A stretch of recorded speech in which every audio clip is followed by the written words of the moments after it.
A very good evening. Welcome to The World Now with 4 on Hills TV. I am Udwak Daniel. First, let's talk the headlines. And on the headlines, Buhari approves implementation framework for Petroleum Act.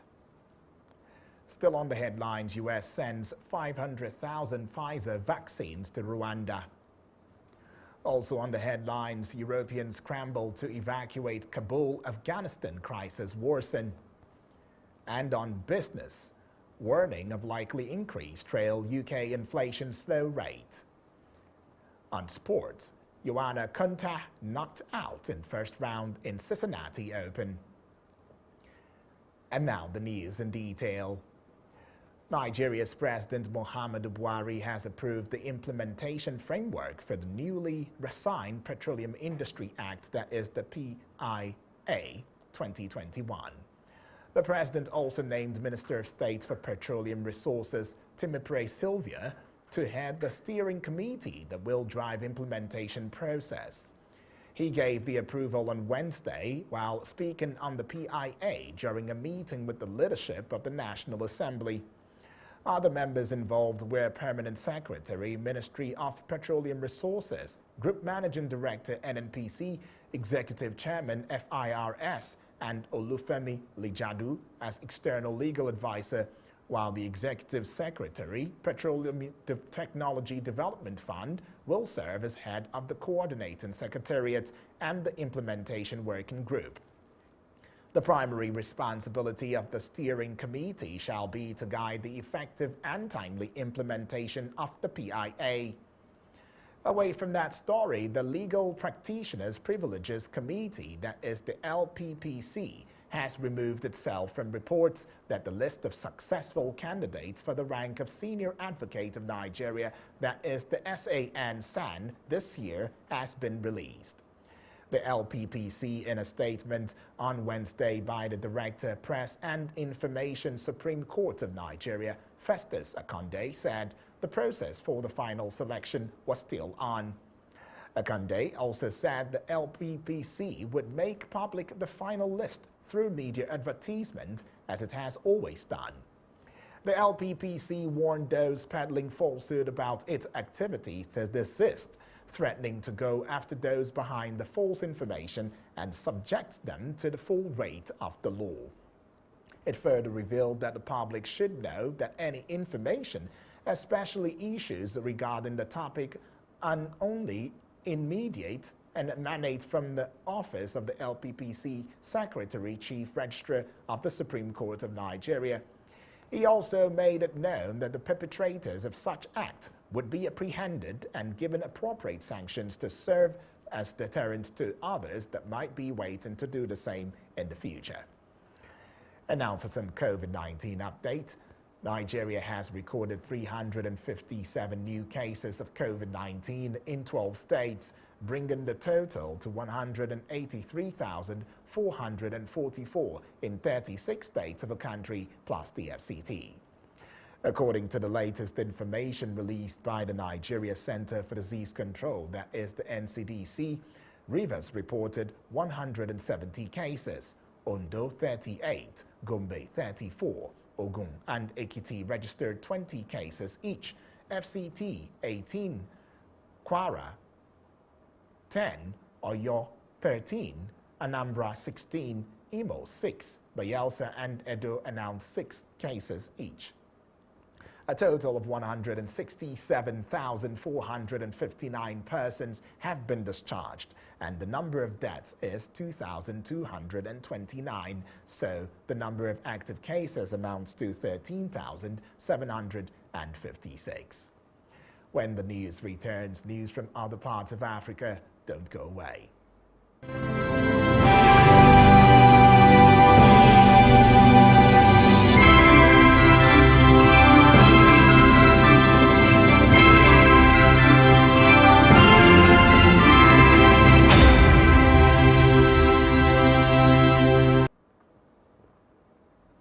Welcome back and thank you for staying with us. This is The World Now at 4 on Hills TV.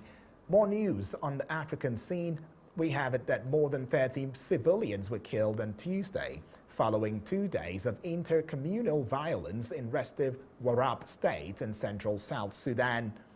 Warrap's information minister Ring Deng told news reporters that 29 people were also wounded in the clashes involving 3 neighboring communities of Luani Yang, Lo Paher, and Thik.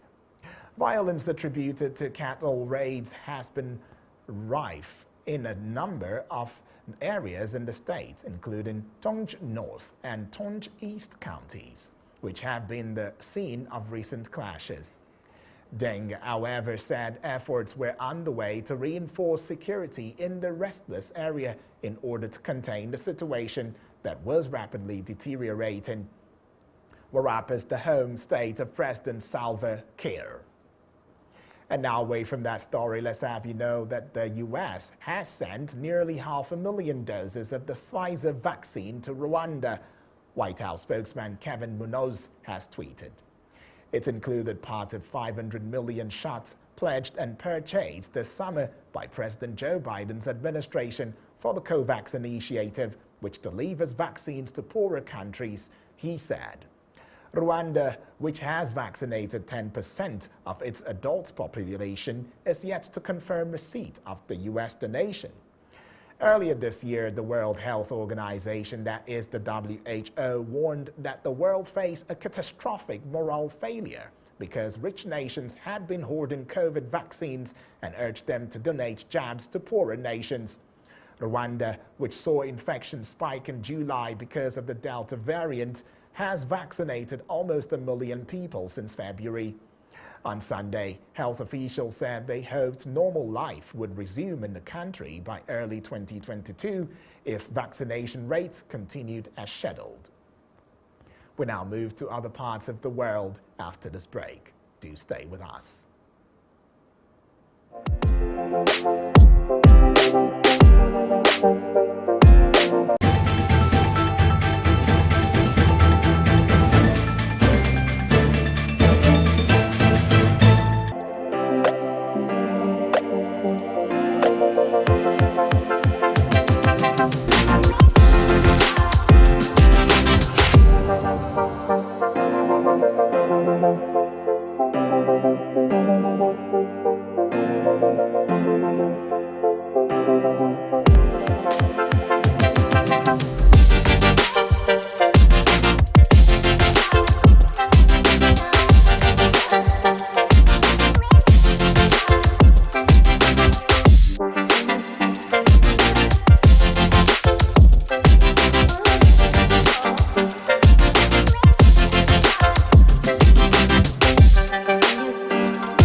back and thank you for staying with us. This is Hills TV. Chaotic conditions have been reported outside Kabul airport as European governments rush to bring home their citizens as well as Afghan colleagues. French, Dutch, German, Spanish, Czech and Polish planes have all left in recent hours. The Dutch government said the situation was awful, but was widely criticized for its failure to prepare for the Taliban's takeover of the capital. Several European governments sent planes to Kabul on Wednesday, and the European Union's foreign policy chief, Josep Borrell, said earlier they cannot abandon Afghan colleagues and they are doing everything they can to offer them shelter in the EU. France revealed it had flown to safety 25 French nationals and 184 Afghans in need of protection on board the flights to Abu Dhabi, where 4 Dutch nationals, an Irish citizen, and 2 Kenyans. And now away from that, let's get to Haiti. At least 1,941 people are known to have died in Haiti in Saturday's powerful earthquake, a rise of more than 500 on the previous figure. Rescue workers have managed to pull 34 people alive from the rubble, but many are still missing after the 7.2 magnitude quake. The search for survivors has been hampered by heavy rains brought this week by Tropical Storm Grace. Nearly 10,000 people have been hospitalized and were left overwhelmed. The UN says about 500,000 children now have limited or no access to shelter, safe water, and food. And now let's get on to business.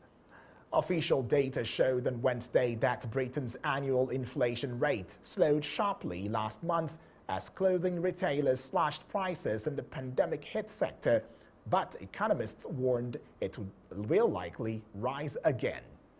The Consumer Prices Index stood at 2.0% in July, the Office for National Statistics said in a statement. The rate had soared in June to a near 3-year peak of 2.5% as prices had accelerated on easing coronavirus restrictions. And now for some entertainment. The trial of the Grammy-winning U.S. singer R. Kelly begins at a U.S. federal high court in New York on Wednesday.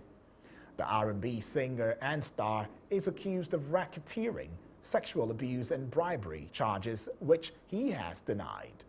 Some of the allegations made against the singer, full name Robert Sylvester Kelly, date back more than 2 decades. If he is convicted on all counts, he could be sentenced to several decades in prison. Kelly and members of his entourage are accused of recruiting women and underage girls to engage in illegal sexual activity with the singer. The stories go back to the start of his career in the 1990s, with many centering around the alleged predatory pursuit of teenage girls. And now we'll go on this break. When we come back, it will be more on sports with Lubem Arnan. Stay.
and welcome to Sport News on World Now at 4. I am Aynan Lubem. Imalbong Ese Uko, the reigning world under-18 fastest girl with 51.7 seconds, lived up to expectation on the opening day of the World Athletics Under-20 Championship in Nairobi, Kenya, running 52.33 seconds to qualify for the 400 meters final, which will be run on Saturday. Nseoku, the youngest member of the Nigerian mixed relay team, which set a new African record at the Tokyo Olympics, ran the fastest qualifying time in the semi-final heats and look on course to becoming the third Nigerian girl after Fatima Yusuf in 1990 and BC Afolabi in 1994 to win the quarter-mile gold at the championship. In the 100 meters, the trio Godson Ogenebrume, Praise Ofuko, and Tima Godbless qualified for this evening's semi-final. Still in the news, British number 1 Johanna Konta was beaten 3-6, 7-6, 7-5, 6-2 by Karolina Michova in the first round of the Cincinnati Open. Konta, who is 30 years, won the first set in an assured start before rain interrupted the second set in Ohio. Ches Moshova, who is 24, claimed the second set in a close tie break. The world number 23 took the deciding set and will face former US Open champion Bianca Andreescu in round 2. In the men's tournament in Cincinnati, British number 2 Cameron Norrie could not convert a set's lead to victory as American John Isner fought back to win 4-6, 7-6, 7-5, 6-4. Andy Murray, who beat Richard Gasquet in the opening match, will play 9th seed Hubert Hurkacz in Wednesday's second round after the Pole defeated Alexandro Fokina of Spain. That's your sport news on World Now at 4. Back to Udwak for the rest of the news.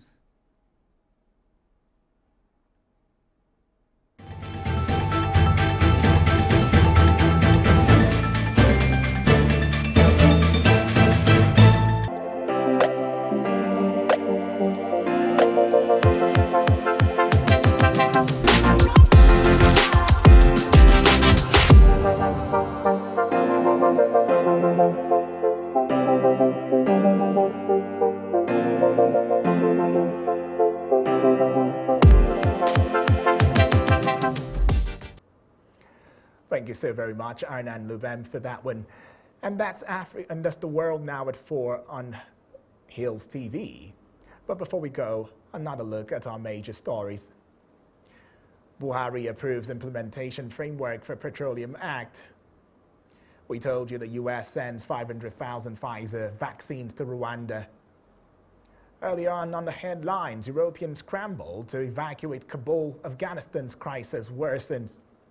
And on business, we brought to the fore the fact that warnings of likely increased trail UK inflation slow rate. Sports had that Johanna Konta knocked out in first round in Cincinnati Open. Remember to visit us on Facebook at Hills TV, Instagram at Hills TV, YouTube at Hills TV. I am Udwak Daniel. Thank you for watching.